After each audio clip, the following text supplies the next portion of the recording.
देखिए यहाँ पर इंग्लिश का प्रयागराज गेस पेपर है ये, है ना। तो ये प्रयागराज अब इलाहाबाद का नाम हो गया है। तो वहाँ का ये गेस पेपर है, एक तरह से अनुमानित पेपर है, गेस किया गया, मॉडल पेपर टाइप है। क्लियर है। कक्षा 12 अंग्रेजी एकल प्रश्न पत्र। अब यहाँ पर जैसे मॉडल प्रश्न पत्र हुई, मॉडल पेपर है लेकिन यहाँ गेस किया गया है। और समय पता ही है वहाँ पर कितना रहता है, 3 घंटा 15 मिनट रहता है। और एक चीज़ याद रखना, इंग्लिश में कोई प्रैक्टिकल नंबर नहीं है ना। पूरे के पूरे 100 में आपको ही मेहनत करना है। जैसे अभी बात करें बायोलॉजी में तो 30 नंबर प्रैक्टिकल का है, 70 में फाइट करना है। ये इंग्लिश में तो पूरा 100 में फाइट करना है। 30 नंबर कहाँ प्रैक्टिकल है ना, नहीं 30 नंबर है।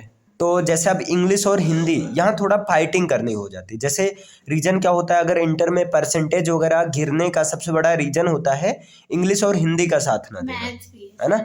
नहीं वो सारा तो है, जैसे अब यहाँ 100 में से 100 फाइट करना है ना। अभी जैसे हाँ मैथ में भी 100 में 100 प्रैक्टिकल है, प्रैक्टिकल नहीं है, नॉन प्रैक्टिकल में ही प्रॉब्लम होता है। जैसे बायो में है ना। अब 70 में 30 में 30 प्रैक्टिकल में कम से कम 25 तो मिल ही जाएगा, आराम से मिल जाएगा, है ना। कितने 28 29 भी मिल जाता है, समझिए। लेकिन अब यहाँ पर तो थोड़ा देखते हैं कैसे यहाँ सॉल्व आपको करना है। सेक्शन ए, ये कई सारे सेक्शन में डिवाइड है। तो सेक्शन ए क्या कह रहा है, देखिए, read the following passage carefully. यहाँ करें जो पैसेज दिया गया है, मैं वैसे थोड़ा एक्सप्लेन करके मैं समझाऊंगा, है ना।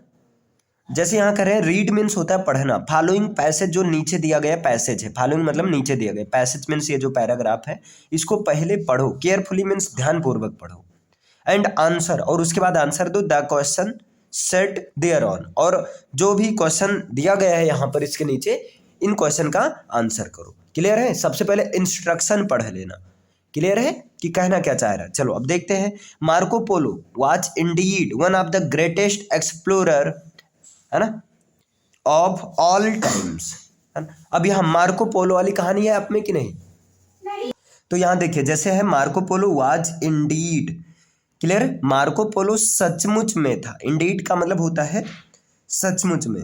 क्लियर है। और one of the greatest explorers means explorers में से, एक्सप्लोर करने, इन्वेंटर्स में से, खोजकर्ताओं में से, है ना, ग्रेटेस्ट खोजकर्ताओं में से वो एक था, है ना। ऑफ ऑल टाइम्स मीन्स अपने समय में, है ना, यानी कि हर टाइम के एक्सप्लोरर में से मार्को पोलो जो है एक था। क्लियर है।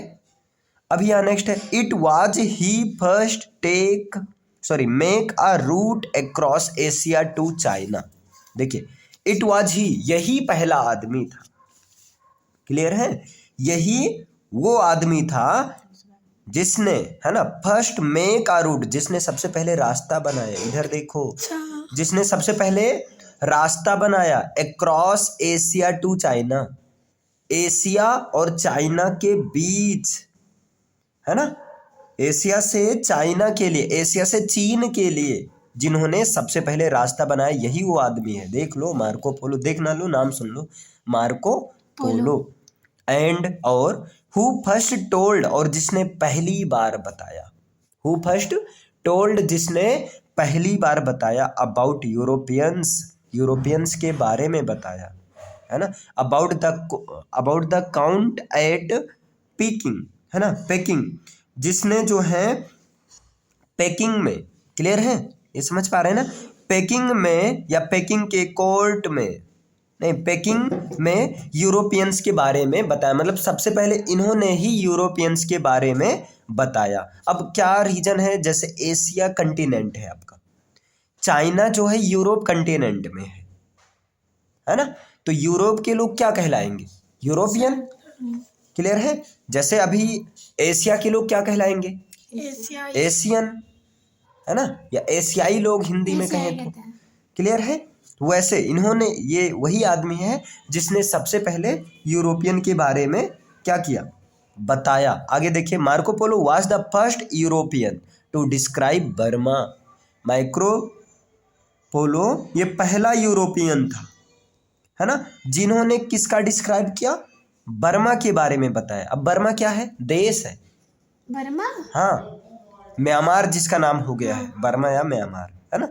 मार्को पोलो पहला यूरोपियन था जिन्होंने किसके बारे में बताया, बर्मा के बारे में बताया, तिब्बत के बारे में बताया, एंड इंडिया, और इंडिया के बारे में बताया।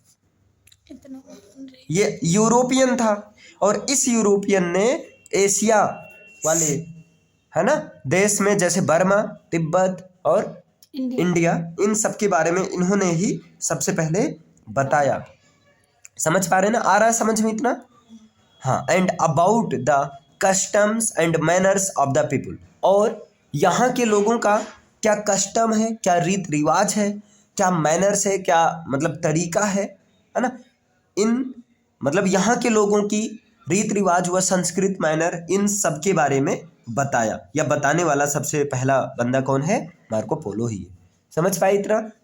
ही taken of the Christians, he taken of the Christians living in Abyssinian Africa. अब यहाँ पर देखिए इसका मतलब क्या है, देखो उन्होंने टेकन मीन्स लिया, कहाँ गया, हाँ, ही टेकन ऑफ क्रिश्चियंस, उन्होंने क्रिश्चियंस को लिया।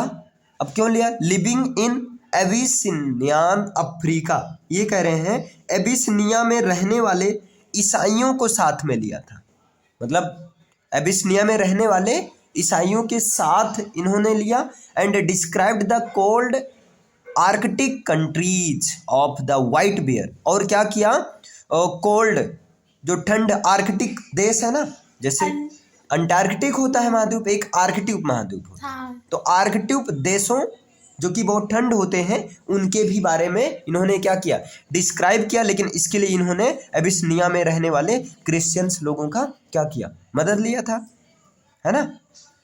वेयर, और जहाँ पर देखिए वाइट बेयर, जहाँ सफ़ेद भालू पाए जाते हैं, where people rode on reindeers and in dog plates. अब ये कह रहे हैं जहाँ पर लोग जो हैं, जहाँ पर लोग रोड ऑन, देखिए road on means ride means होता है सवारी करना, तो उसका सेकंड फॉर्म है, जहाँ पर लोग सवारी करते थे, है ना। किस पर सवारी करते थे? यहाँ देखिए reindeers and in dog plates, ठीक, जहाँ पर लोग 12 सिंहों पर, रेंडियर्स का मतलब होता है, याद रखना, रेंडियर्स का मतलब 12 सिंह, जहाँ पर लोग 12 सिंहों पर बैठकर सवारी करते थे, क्लियर है। और उसके बाद में एंड इन डॉग प्लेट्स, और कुत्तों की गिरफ्त में रहते थे, है ना, जैसे इनके सेफ्टी के लिए ये कुत्ते रहते थे, क्लियर। इट वाज, ये ऐसा था, एज इफ, जैसे कि स्प्लेंडिड न्यू वर्ल्ड, जैसे कि एक बिल्कुल नया संसार, है ना, जैसे कि एक बिल्कुल नई दुनिया, हैड बीन ओपेंड, आ गई हो, जैसे कि एक नई दुनिया सामने आ गई हो, बिफोर यूरोप, यूरोप के सामने। And Marco's descriptions stated man, है ना, माइक्रोपोलो होगा, Marco's descriptions stated man up to the find out more about this outside world. और इसने क्या किया हो कि ऐसे जो है, जो मार्को ने जो विवरण दिया था, है ना, इस दुनिया के बारे में, जिस दुनिया के बारे में विवरण दिया था, उसके लिए स्टेड कर दिया हो, लोगों को बिल्कुल से ऐसे मतलब हलचल मचा दिया हो कि लोग भी इनके बारे में जानने के लिए बहुत ज़्यादा एक्साइटेड थे, क्लियर है। देखिए आप कैसे भी करके एक चीज़ और याद रखना, जैसा कि है 30% सिलेबस कटा है, लेकिन ये जो पहला है ना, ये अनसीन पैसेज टाइप आता है, कुछ भी आ सकता है, तो आपको पढ़ना है, कोशिश करना है, हिंदी अर्थ है समझ लो, नहीं समझ में आता है एक बार पढ़ो आप, जैसे एक बार आप पढ़ते चले जाओ। Marco Polo was Indeed one of the greatest explorers of all time. It was he first make a route across Asia to China, and who first told about Europeans about the count at Peking. Marco Polo was the first European to describe Burma, Tibet and India, and told about the customs and manners of the people. He taken of the Christians living in Abyssinian Africa, and described the cold Arctic countries of the white bears, है ना, white bears सफ़ेद भालू, और where people rode on reindeers, अब यहाँ होता है 12 सिंघा होता है, and in dog plates. It was as if a splendid new world had been become opened before Europe, and Marco's descriptions stated man up to find out more about this outside world. आपको पढ़ना है, एक बार में कुछ नहीं समझ में आया फिर एक बार पढ़ना है, कोशिश करना है जैसे अभी मैंने एक्सप्लेन किया हिंदी अर्थ का। अगर कर पाओ, दिमाग में आता है तो ठीक है, नहीं तो भाई क्वेश्चन पर आ जाओ। क्लियर है, काहे को दिमाग खराब करें। क्लियर, तो क्वेश्चन देखो ये करें, who first made a route across Asia to China. अब देखो मेन आपका मोटिव ये होना चाहिए कि आप क्वेश्चन का मतलब समझ जाओ, क्योंकि हिंदी वहां नहीं दिया रहेगा, क्योंकि क्वेश्चन बैंक पढ़कर बच्चे पागल हो जाते हैं। रीजन क्या है, क्योंकि क्वेश्चन बैंक में आई होप हिंदी भी दिया रहता है ना, नहीं किताब में हिंदी दिया रहता है। क्लियर है, क्वेश्चन बैंक में नहीं रहता है, किताब में रहता है, तो थोड़ा इनका ये रहता है गलत फहमी में जीते, हिंदी भी रहेगा। इसका हिंदी नहीं, आपको खुद समझना। जैसे हु मीन्स कौन, फर्स्ट मीन्स पहला, मेड मतलब बनाया, कौन पहले बनाया, आ रूट एक रास्ता बनाया, across Asia to China, Asia और चाइना के बीच पहली बार रास्ता किसने बनाया था। तो जैसे आपको कुछ नहीं समझ में आया तो भाई आप पुराना वाला तरीका अपनाओ। हाँ, इट वाज ही, वही आदमी था, है ना, first make a route across Asia to China. लेकिन याद रखो, अगर आप यही डिक्टो लिख दोगे ना तो आप फंस जाओगे, है ना। क्यों फंस जाओगे, ये तो बच्चे भी कर लेंगे, है ना। तो आपको इसको अपने हिसाब से लिखना है ना। क्या लिखना है, Marco Polo was the first person, इस तरह से, Marco Polo was the first person who made a route across Asia to China. समझ पाए, मतलब थोड़ा उसको वही बात लिखनी है, यही लिखना है, लेकिन थोड़ा सा उसे, जैसे इन्होंने क्वेश्चन के फॉर्म में पूछा और आपको भी किस फॉर्म में बताना है, आंसर के फॉर्म में बताना है। क्लियर है। दूसरा क्वेश्चन देखिए, व्हाट इज डिस्क्रिप्शंस, क्या, कौन सा, क्या डिस्क्रिप्शन है, वर मेड, जिसको दिया by Marco Polo. Marco Polo ने कौन सा डिस्क्रिप्शन दिया, अब बताइए, मार्को पोलो ने कौन सा डिस्क्रिप्शन दिया ना। अब तुम लोग डिस्क्रिप्शन, अच्छा ये है, गलत हो जाएगा, है ना। ये देखो यहाँ का जो सेंस आ रहा है ना, मार्कोज का डिस्क्रिप्शन ने इस बाहरी संसार के लोगों के लिए एक तरह से प्रेरित कर दिया, जानने के लिए उत्साहित कर दिया। ये तो नहीं डिस्क्रिप्शन दिया ना यहाँ। तो अब बताओ कौन सा डिस्क्रिप्शन दिया इन्होंने, मतलब जो चाइना इंडिया ये सब दिए थे, हाँ जो खोजे थे। हाँ, यहाँ पर देखो इन्होंने क्या किया, यहाँ से देखिए, he taken of the Christians living in Asian Africa. वो एशियन अफ्रीका में जो है क्रिश्चियन लोगों के साथ में डिस्क्राइब किया कि यही चीज़ तो डिस्क्राइब किया था। यहाँ तक पूरा आपको लिख देना है। क्लियर है, समझे कि नहीं। यहाँ प्लेज तक क्लियर है। तो इस तरह से आपको करना है। आगे देखिए, who was the Marco Polo, Marco Polo कौन था। तो यहाँ भाई सबसे पहली line, Marco Polo was Indeed one of the greatest explorers of all times, है ना। यहाँ आप इंडीड मत लिखो, मार्को पोलो वाज द, है ना, was one of the greatest explorers of all times. इसी में ऐड आपको कर देना, ऐसे नहीं लिखनी, इसी में ऐड कर देना है, who discovered first time the route, है ना, अक्रॉस एशिया टू चाइना। ये चीज ऐड कर देना है, जिसने पहली बार, मार्को पोलो ठीक है एक्सप्लोरर में से तो एक था, लेकिन जाना किस लिए जाना जाता है, एशिया और चाइना के बीच में जिसने ये रूट बनाया। और क्या किया था, फर्स्ट टाइम इन्होंने यूरोपियन के बारे में बताया। तो आपको ये चीज लिखना होगा, ऐसे नहीं जैसे जनरली बच्चे क्या करते हैं, मार्को पोलो कौन था, ऊपर वाली एक लाइन छाप दी, है ना। अब मार्को पोलो ठीक है भाई एक्सप्लोरर तो था ही, लेकिन क्यों आप कह रहे हो एक्सप्लोरर था, क्या एक्सप्लोर उन्होंने किया, उसी में ऐड कर दो ना। लाइन तो एक ही रहेगी, लेकिन वो कुछ ऐसा है ना, जैसे सिंथेसिस वाली लाइन रहेगी, कॉम्प्लेक्स टाइप, हु, है ना, हु फर्स्ट टाइम, या हु डिस्कवर्ड फर्स्ट टाइम, है ना, the route across Asia to China, as well as tell about Europeans, ऐसे ऐड कर दो, as well as tell about Europe. ना समझ में आए तो पूरा ऐसे छापो, देखा जाएगा, समझे। आगे देखो, यहाँ नेक्स्ट देखिए, अब यहाँ नेक्स्ट क्वेश्चन कर रहा है, name of the two Arctic countries of animals. Animals के दो आर्कटिक कंट्रीज के नाम लिखिए। अब यहाँ पर थोड़ा एक आ जाता है जैसे जीएस वाला, है ना, तो आर्कटिक कंट्रीज के नेम लिखे। तो यहाँ पर क्या हो जाएगा, पहला रेनडियर्स हो गया और दूसरा डॉग हो गया। अब प्लेज मत लिख देना, डॉग बस केवल, ठीक, डॉग एंड रेनडियर्स। और एक और है, अब पूछो क्या, व्हाइट बियर, ठीक है। तो व्हाइट बियर, रेनडियर्स, ये दो लिखो, डॉग नहीं, कुत्ते मर जाएंगे। क्लियर है। चलो अभी नेक्स्ट देखते हैं यहाँ, एक्सप्लेन द इटैलिसाइज्ड पोर्शन। अब यहाँ पर ध्यान देना, अब कुछ लोग यही नहीं पहचान पाते हैं कि इटैलिसाइज्ड पोर्शन का मतलब क्या हुआ। इटैलिसाइज्ड का मतलब तिरछे छपे हुए पोर्शन का एक्सप्लेन करो। अब कुछ कहेंगे कहाँ कौन तिरछा छपे नहीं है। देखो ध्यान से देखो कहाँ छपा है। चलिए यहाँ जैसे हमने अभी कहा, कई लोग पहचान ही नहीं पाते, मैं ही नहीं पहचान पाया भाई। एक्चुअली यहाँ पर देखो इटैलिसाइज्ड कहाँ गया, ये इटैलिसाइज्ड पोर्शन का मतलब ये होता है वो पोर्शन जो कि तिरछे अक्षर में छपा हुआ है, मतलब थोड़ा सा उसका फॉन्ट साइज डिफरेंट है। क्लियर है, उसका फॉन्ट साइज थोड़ा सा क्या हो, डिफरेंट रहना चाहिए। क्लियर है, तो यहाँ पर आपको इसमें देखना रहेगा फॉन्ट साइज डिफरेंट का मतलब थोड़ा तिरछा छपे अक्षर में रहेगा, तिरछे रहेंगे, है ना। तो अभी वैसे तो यहाँ पर तो कोई दिखाई नहीं दे रहा है। क्लियर है, और रीजन क्या है, गेस पेपर है भाई, तो गेस पेपर में हो सकता है भूल गए हो।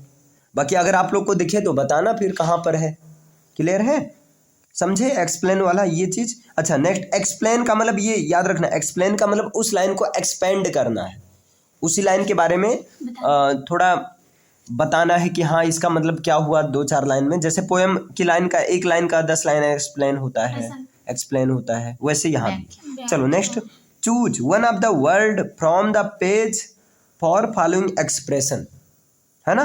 अब ये देखो, ये कह रहे हैं एक वर्ड चूज करो इन फॉलोइंग एक्सप्रेशन के लिए, मतलब ये सीधा सीधा कह रहे हैं, क्या कह रहे हैं कि वन वर्ड सब्स्टिट्यूशन पूछना चाह रहे हैं। जैसे अ पर्सन, एक ऐसा पर्सन हु ट्रेवल्स, जो कि ट्रैवल करता है, यात्रा करता है, इन सर्च ऑफ जियोग्राफिकल और साइंटिफिक इंफॉर्मेशन, साइंटिफिक इंफॉर्मेशन या जियोग्राफिकल इंफॉर्मेशन के लिए जो सर्च करता है उस पर्सन को क्या कहते हैं, बताओ। वन वर्ड सब्स्टिट्यूशन, अब कुछ कहते हैं हम तो याद है नहीं किए, यहां पर देखो दिया गया एक्सप्लोरर्स, उसको क्या कहते हैं, एक्सप्लोरर कहते हैं। क्लियर है, तो यहां पर क्या होगा, एक्सप्लोरर होगा। एक्सप्लोरर का मतलब क्या होगा, क्या हुआ, एक्सप्लोर करने वाला। तो किस चीज का एक्सप्लोर करने वाला, जियोग्राफिकल, जैसे इन्होंने जियोग्राफिकल लैंड का सर्च किया ना एक तरह से रास्ता, तो जियोग्राफिकल वाला, या कोई साइंटिफिक इंफॉर्मेशन को अगर कर रहे हो तो एक्सप्लोर ही कर रहे हो। क्लियर है, नेक्स्ट है फाइंड आउट द फाइंड क्या है, find out the word in the passage which is antonym of the word deviation. अभी कह रहे हैं उस शब्द को खोजो पैसेज में, है ना, जो कि डेविएशन का उल्टा अपोजिट है। चलिए यहाँ पर जैसे अब यहाँ डेविएशन का जो है एंटोनिम बताना है पैसेज में से, तो सबसे पहले ये जानो डेविएशन होता क्या है। तो डेविएशन मीन्स होता है विचलित होना, रास्ते से भटकना। क्लियर है, तो अब आपको इसका एंटोनिम बताना है, तो एंटोनिम का मतलब कहीं ना कहीं कंसंट्रेट होना। क्लियर है, तो अब यहाँ पर आपको पैसेज में से खोजना है। क्लियर है, आप एक बार इसको देखो। क्लियर है, तो इसका एंटोनिम हो जाएगा एक्सप्लोर, हो जाएगा एक्सप्लोर। अब कैसे, देखो यहाँ एक्सप्लोर, डेविएशन मीन्स होता है विचलित होना, भटकना, और एक्सप्लोर का मतलब क्या होता है, किसी चीज का खोज करना, है ना। तो खोज करना, कंसंट्रेट, अगर आप किसी चीज के प्रति रहेंगे तभी तो एक्सप्लोर कर पाएंगे उसका। तो क्योंकि पैसेज में से आपको बताना है ना, तो आप एक्सप्लोर और एक काम और कर लिया करो, अगर आपको कोई और पता है तो और करके लिख दो, है ना, जैसे फॉलो लिख दो। क्लियर है, या कंसंट्रेट कर दो, बाकी एक्सप्लोर आपका यही सही है। क्लियर है, ये नहीं लिखोगे बिल्कुल यही सही, चूंकि पैसेज में से कह रहा है तो आपका। अच्छा डेविएशन मीन्स होता है भटकना, आपको दिमाग लगाना है, ऐसे डायरेक्ट नहीं मिल जाएगा, हिंदी नहीं। अच्छा विचलन, विचलन, है ना। क्लियर है, समझे इतना। जैसे अब ये पहला सेक्शन जो है 15 नंबर का आता है ना, लेकिन याद रखना 15 नंबर का आता है तो कोई जरूरी नहीं पैसेज छोटा ही रहे, पैसेज बड़ा आने की पूरी पॉसिबिलिटी है ना, क्योंकि इनका आंसर आपको 3 नंबर में लिखना है। ये 3 3 3 3 3 और ये जो है 3, 1 नंबर इस पर, 1 नंबर इस पर, 1 नंबर इस पर, और अक्सर लोगों का ये छूट जाता है क्योंकि यहाँ डायरेक्ट बताना रहता है, और यहाँ तो भाई यहाँ मिला रहे हैं।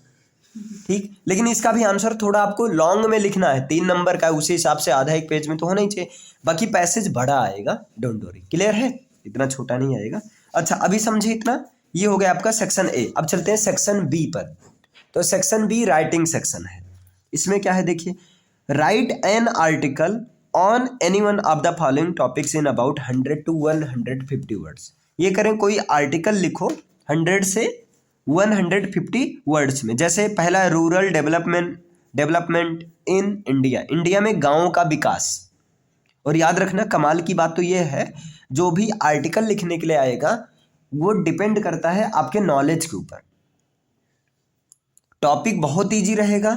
जैसे यहाँ भारत में गाँव का विकास, अब इस पर तुम्हें लिखना है, थोड़ा ऐसे लिखना है कि टिपिकल लैंग्वेज का यूज करना है, साइंटिफिक लैंग्वेज का। ऐसे नहीं कि हाँ गधों वाला पता लगे भारत में गाँव का विकास ऐसे हो रहा है, मेरे समय में ये था, अब हम बड़े हुए तो एक ट्रैक्टर आ गया था। मतलब थोड़ा अच्छे में लिखना है, समझ रहे हैं ना इस चीज़ को। या जैसे दूसरा हेल्थ एजुकेशन, अब देखो इस पर बहुत कुछ लिखा जा सकता है 100, लेकिन एक चीज़ और याद रखना है आपको, 100 to 150 वर्ड्स कह रहे हैं, इससे ज़्यादा भी नहीं होना चाहिए। कोशिश करो ऐसे 150 के ही आसपास रहो, पता लग 300 इसी में पहुंचा दिया आगे। जो लोग पता है जैसे हेल्थ एजुकेशन आता है, अब 300-400 वर्ड्स में यहीं लिख दिए, आगे का क्वेश्चन छूट गया, लास्ट में कहते हैं मेरा क्वेश्चन छूट गया। तो कैसे गिनेंगे? है ना? 100 नहीं, आपको गैस करना है ना।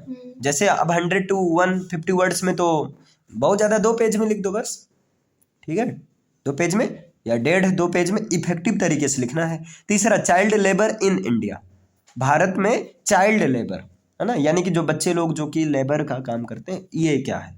तो अब यहाँ पर आपको नॉलेज है तो हेल्थ एजुकेशन, और देखो इसमें कुछ करना नहीं है, आप चाहो तो पॉइंट वाइज अच्छे से लिख सकते हो या पैराग्राफ वाइज, छोटे छोटे पैराग्राफ। याद रखना अगर आप पैरा वाइज लिख रहे हैं तो छोटे छोटे पैराग्राफ वाइज, है ना। छोटे का मतलब जैसे एक पैराग्राफ में 2-4 लाइन होनी चाहिए, फिर उसके बाद चेंज कर दो कि देखने में थोड़ा इफेक्टिव लगे। हो सके, अगर हो सके तो हेडिंग वाइज लिख दो, हेडिंग वाइज तुम्हें भी लिखना आराम रहेगा, है ना। अरे जैसे एस्से है, देखो एस्से नहीं आता है लिखने में आपके यहाँ, ऐसे नहीं आता। तो अब ये समझ लो एस्से के स्थान पर आर्टिकल आ गया है। जैसे एस्से में आप हिंट बनाते थे, वैसे यहाँ भी आप बना सकते हो हेल्थ एजुकेशन, है ना, as improvement our immunity, health education as the best education, है ना। आप इस तरह से बना सकते हैं हेडिंग वाइज, लेकिन याद रहे इतने लिमिटेशन का याद रहे, एक ही करना है, एनीवन नहीं पता लगा तीनों आ रहा है तीनों छाप दे रहे हो। और याद रखना कभी ये मत सोचना अच्छा मान लो हेल्थ एजुकेशन गलत हो जाएगा, इस पर एक ही करना है, तीनों नहीं करना, 2 भी नहीं करना, एक ही करना है। क्यों एक करना है? उसी हिसाब से टाइम का सेटिंग किया जाता है। आपको लगता होगा स्कूल में आप 3 घंटे नहीं बीतता है, एग्जाम हॉलों में ना 3 घंटे ऐसे बीत जाएगा तुमको पता ही नहीं चलेगा, तुम कहोगे अरे यार ये तो मजाक हो गया। तो मजाक ना होने पाए तुम्हारे साथ, है ना। इसलिए जो इंस्ट्रक्शन दे उसको फॉलो करते हुए चलना है। हाँ कोई क्वेश्चन नहीं आ रहा है तो उसको छोड़ दो, उसको लास्ट में कर देना, क्वेश्चन आंसर सेक्शन बी का क्वेश्चन आंसर सेकंड का क्वेश्चन आंसर सेकंड नंबर, है ना। तो वहाँ पर हेडिंग बनाकर क्लियर है, आर्टिकल फिर वहाँ of health education heading wise आप लिख सकते हैं, क्लियर है। अब ये चीज लिख सकते हैं ना। चलिए next, write a letter to the newspaper of editor, ये कह रहे हैं एक लेटर लिखो न्यूज पेपर के लिए, ऑफ एडिटर है ना, एडिटर के न्यूज पेपर के लिए, about the insanitary state of the city are you live in, आप जिस भी शहर में रह रहे हैं वहां पर इनसैनिटरी स्टेट के, शहर के इनसैनिटरी स्टेट। नहीं समझ में आया तो कोई दिक्कत नहीं, और का ऑप्शन है आपके पास। Write an application to your principal requesting him give a, यहाँ कह रहे हैं कैरेक्टर सर्टिफिकेट, आपको अपने प्रिंसिपल को क्या करना है, एक अप्लीकेशन देना, ये रिक्वेस्ट करते हुए कि महाराज मेरा जो है कैरेक्टर सर्टिफिकेट दे दो, है ना। कैरेक्टर सर्टिफिकेट में ये रहता है कि हाँ वो रहता है हाँ आपका कैरेक्टर बहुत अच्छा है, आपने हमारे स्कूल में ऐसा कोई तोड़ फोड़ नहीं किया है ना। तो कैरेक्टर जैसे आप दूसरे कॉलेज में जाओगे तो आपका ये भी देखा जाता है कैरेक्टर सर्टिफिकेट। तो कैरेक्टर सर्टिफिकेट में अगर आप बहुत कुपंथी रहे हो कॉलेज के, तो मान लो प्रिंसिपल मजाक कर दिया जरा सा, तो कैरेक्टर सर्टिफिकेट में वाट लगा देगा आपकी। वैसे सबका अच्छा ही बनता है, ठीक है। तो ये होता है। अब ये वैसे तुम्हारे लिए अप्लीकेशन ज़्यादा इजी हो जाएगा, लेटर भी इजी है लेकिन लेटर की कंपैरिजन में लेकिन याद रखना एप्लीकेशन तुम ही नहीं हजारों बच्चे लिखेंगे, सब बच्चे एप्लीकेशन पर ही फोकस करेंगे। तो आपको ये याद रखना है कि अब इफेक्टिव, क्योंकि यहाँ हो गया कंपटीशन, है ना, और जहाँ कंपटीशन वहाँ पर अपने आप को इफेक्टिव बनाओ तभी आप अलग दिखोगे। तो यहाँ पर थोड़ा अच्छे तरीके से लिखना है, वैसे फॉर्मेट तो वही रहेगा है ना, फॉर्मेट मत चेंज कर देना, नहीं तो ऊपर वाला नीचे कर दो, नीचे वाला ऊपर, है ना। हाँ, आपको वही करना है, लेकिन मैटर को बढ़िया अच्छे लैंग्वेज में लिखना है। क्लियर है? कोशिश करना, मैंने सिखाया था ना एक दो, ठीक है। अगर आपको चाहिए तो आप कमेंट करिएगा, मैं वीडियो भेज दूंगा कैसे लिखा जाता है एप्लीकेशन। चलो, अब सेक्शन सी आ गया। अच्छा, सेक्शन बी जो है आपका, ये 20 नंबर का होता है, इसको हल्के में मत लेना। 20 नंबर का बच्चा। नहीं सर। नहीं सर, यही सर, सही है सर। इधर देखो 20 नंबर का होता है। अब सोचो, देखो सेक्शन ए आपका कितना, 15, सेक्शन बी कितना, 35 है। पासिंग मार्क तो यही दिला दिया,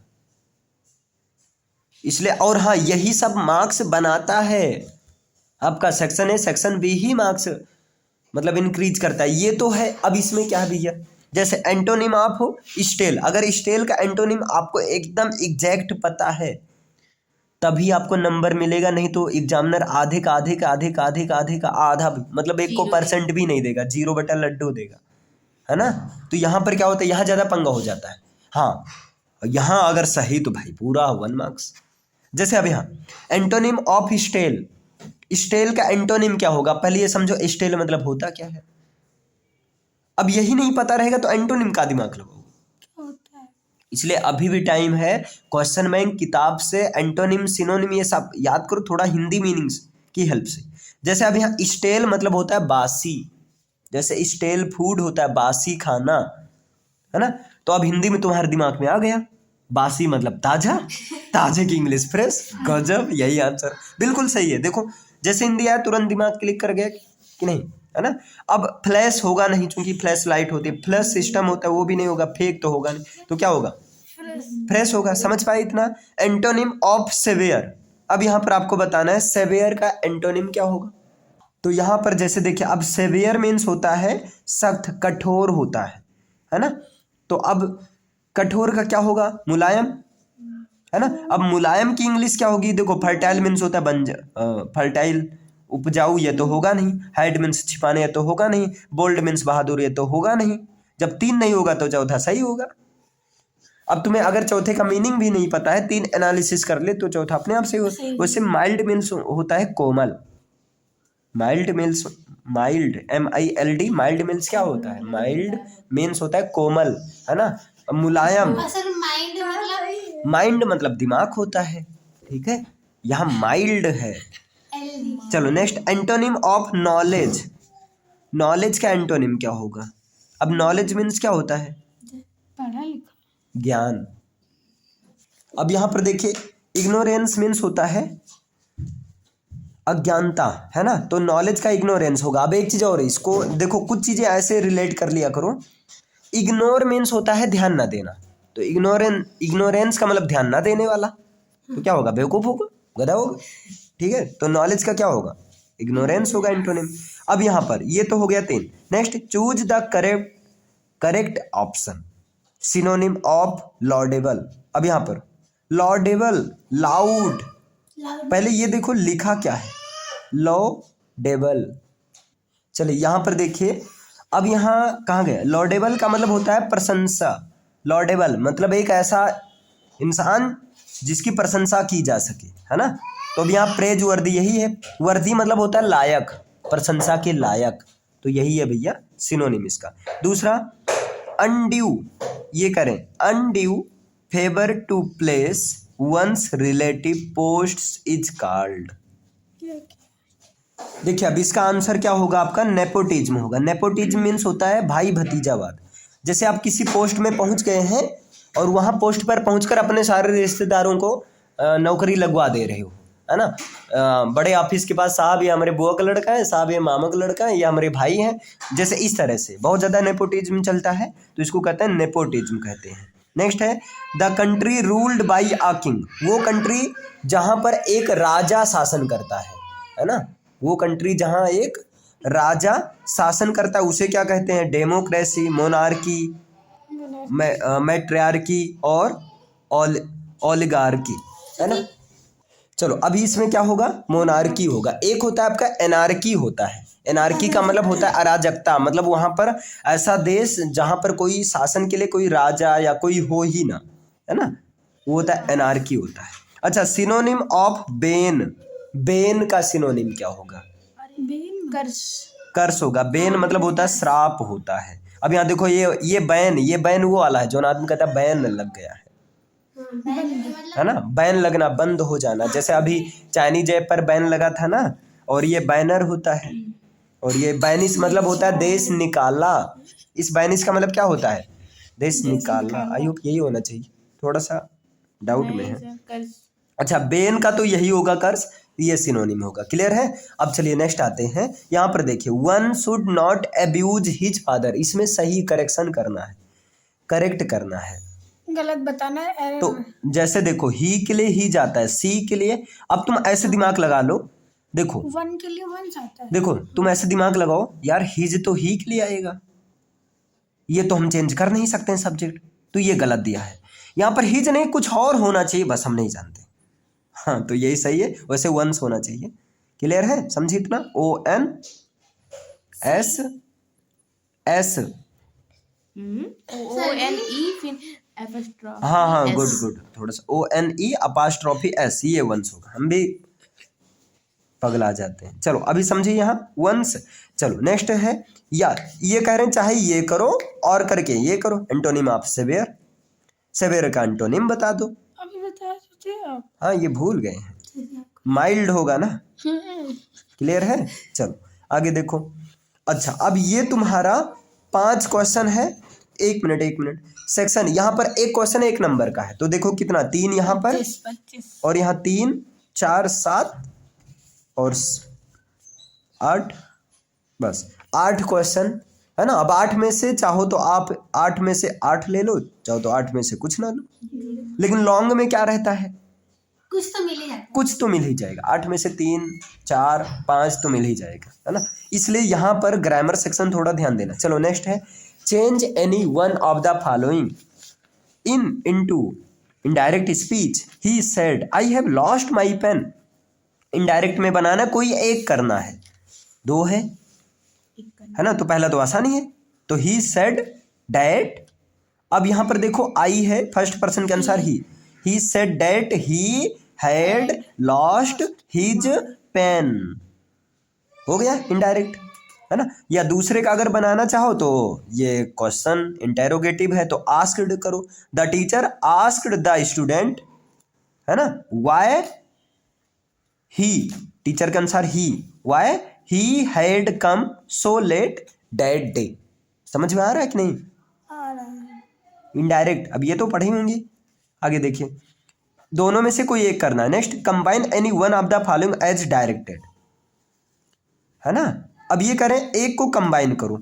पहला है the deer was caught in the net, deer को जो है जाल में पकड़ लिया गया, कैप्चर कर लिया गया।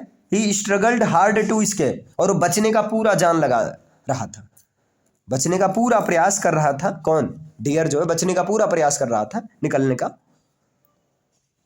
इसको सिंपल सेंटेंस में करना है।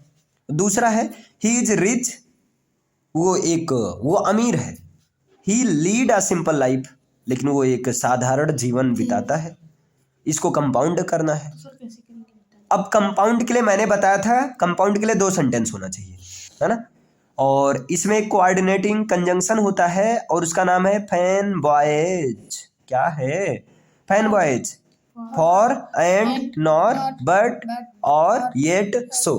तो अगर इसको मैं चेंज करता हूं, मान लो अब इसको, ही इज रिच, वो अमीर है, बट, लेकिन। अब अमीर है तो भाई अच्छा खासा जीना चाहिए, एकदम लफंगी लाइफ, ओ सॉरी, मतलब लैविश लाइफ, लग्जरी लाइफ, है ना, लग्जरीज लाइफ जीना चाहिए। तो लेकिन इसके उल्टा ये जी रहा है ना। तो यहाँ बट है, कंट्रेरी का सेंस आ रहा है, तो he is rich but he lead a simple life.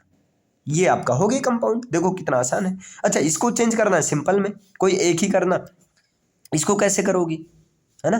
देखो यहाँ पर, यहाँ क्या हो जाएगा, बीइंग, है ना, बीइंग कॉट। समझ पा रहे हैं ना? देखो, being cot in the net, नहीं समझे, लिख देता हूं भैया। Being CAUGST cot in the net, इसका मतलब क्या हुआ? देखो, नेट में फंस जाने पर, या ऑन बीइंग कर दो आप, कोई दिक्कत नहीं।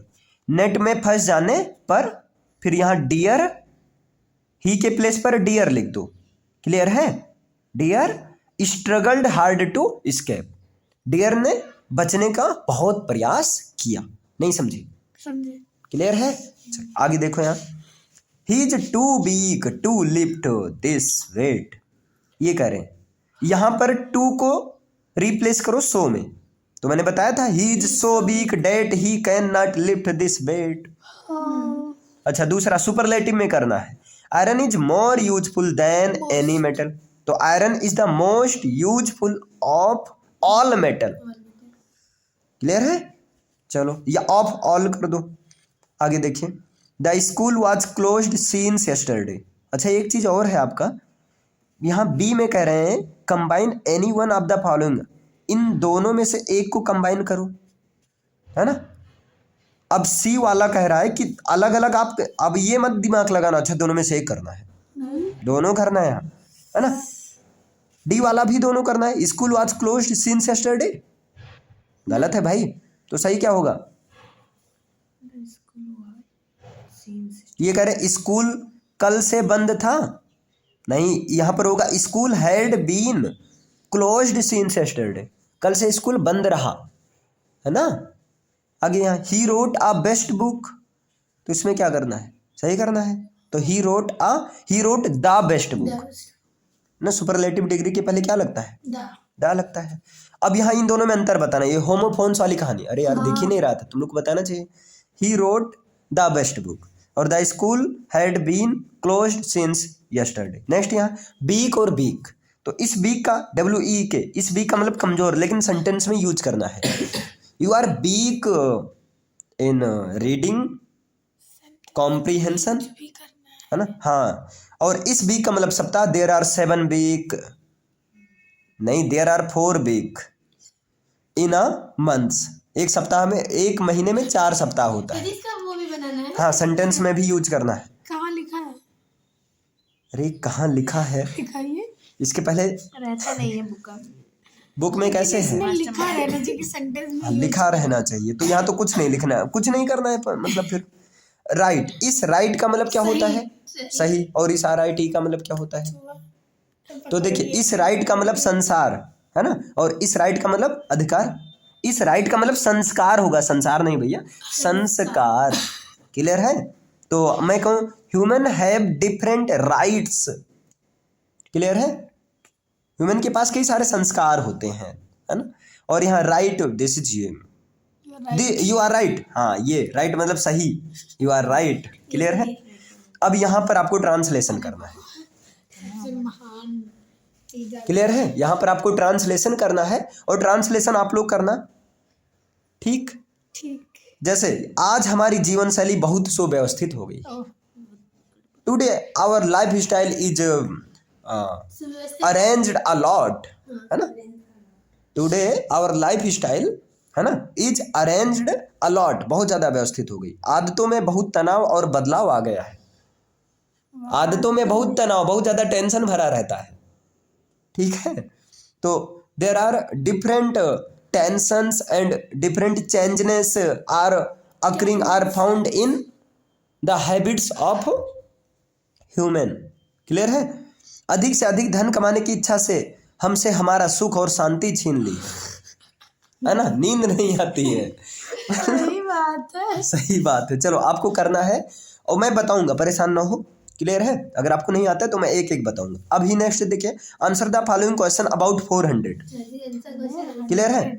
अब यहाँ पर 400 वर्ड्स में आपको बता, ओ सॉरी 40 यार, सॉरी भाई, सॉरी 40 वर्ड्स में बताना है आपको। अच्छा, यहाँ ग्रामर सेक्शन समझ में आया? ग्रामर सेक्शन आपका 25 नंबर का आएगा। क्लियर है? और लिटरेचर सेक्शन अब यहाँ शुरू होता है, ये आएगा 40 नंबर का।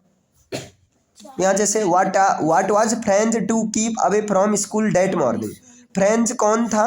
नहीं, फ्रेंच उस मॉर्निंग जो जब स्कूल से वो आ रहा था, स्कूल से वापस स्कूल की तरफ जा रहा था, तब वो क्या सोच रहा था? वो क्या, अच्छा जो कुछ भी है आपको, हाँ, इसको जो है क्वेश्चन बैंक से अच्छे से पढ़ना है। फिर यहाँ पर देखो, यहाँ पर ये पूरा आपको देख सकते हैं, आप यहाँ पर देख लीजिए इस तरह से जो है। रहने दीजिए सर। हाँ एक चीज़ और है, एक चीज़ ये जरूर देख लिया करो इंस्ट्रक्शन, जैसे वहाँ पर है ये क्वेश्चन है ना, अब पहला तो कंपलसरी ही है क्योंकि इसका ऑप्शन नहीं दिया गया है। अब दूसरा क्वेश्चन जैसे ये दिया गया है, एक चीज़ और देख लेना है, गलती नहीं यहीं शुरू कर दो। ये है जैसे दिया what could be some of reasons for the migration of people from village to cities. ये करें क्या रीजन हो सकता है कि जो लोग शहर से गांव से शहर की तरफ भाग रहे हैं, है ना, गांव से शहर की तरफ जाने को माइग्रेशन बोलते हैं। क्लियर है? तो चाहे इसका आंसर दो या जो और करके दूसरा भी यहाँ दिया गया है, कहाँ गया भाई, हाँ ये है, कहाँ ये है, तो और करके व्हाई डिड साहेब बिकम रेहिक, हाँ रेकर्स है ना, रैग पिकर से शॉर्ट में कर दें रेकर्स। What did he book, what did he book, अच्छा उसने क्यों बुक किया था, इन गार्बेज डंप। क्लियर है? For in garbage. अब चाहे आप इसका आंसर करो चाहे आप इसके पहले वाले का करो, दोनों में से एक, एनी वन करना है। देखो दो ऑप्शन में से एक करना है। फिर यहाँ पर एक्सट्रैक्ट, ये चीज जरूर ध्यान दे देना, ये सब वही तो ध्यान है ना। देते सबसे पहले आगे नजर देखिए, वही जाती है। Read the following, extract carefully and answer the question that follows. अब इन सब के आंसर, इन सबको पढ़ो। अब ये पोयम का एक आएगा इस तरह से, और याद रखना ये कौन से पोयम का है अभी ये नहीं। हाँ, on sour cream walls donations Shakespeare's head cloudless at dawn civilised dawn riding our cities ballad flowery try rolls valley open handed map awarding the word it's word what are the donations on the wall, है ना। अब यहाँ पर आपको बताना है explain according to words it's word. अब ये चीज आपको पहले नंबर पोएम की लाइन पहचान लेना, नहीं तो ये गया फिर अच्छे से अच्छा खासा जाएगा। और ये पोएट्री सेक्शन से पता है 6 नंबर का आता है, ये 2 नंबर का, ये 2 नंबर का, ये 2 नंबर का, ये है ना। Right the central idea any one, central, अब जैसे ये नंबर दिलाने वाला होता है, मान लो आप ये गलत हो गया, सेंट्रल आइडिया यहाँ a thing of beauty and Jennifer's tiger my mother at 66, है ना। फिर यहाँ करें answer the following questions in about 40 word, 40 word में आंसर देना है। अब यहाँ सब क्वेश्चन का आंसर देना है। फिर करें आंसर एनी वन, 80 वर्ड्स में देना है, दोनों में से किसी एक का। क्लियर है? ओके, तो ये कैसा रहा फीडबैक आप लोग बताना।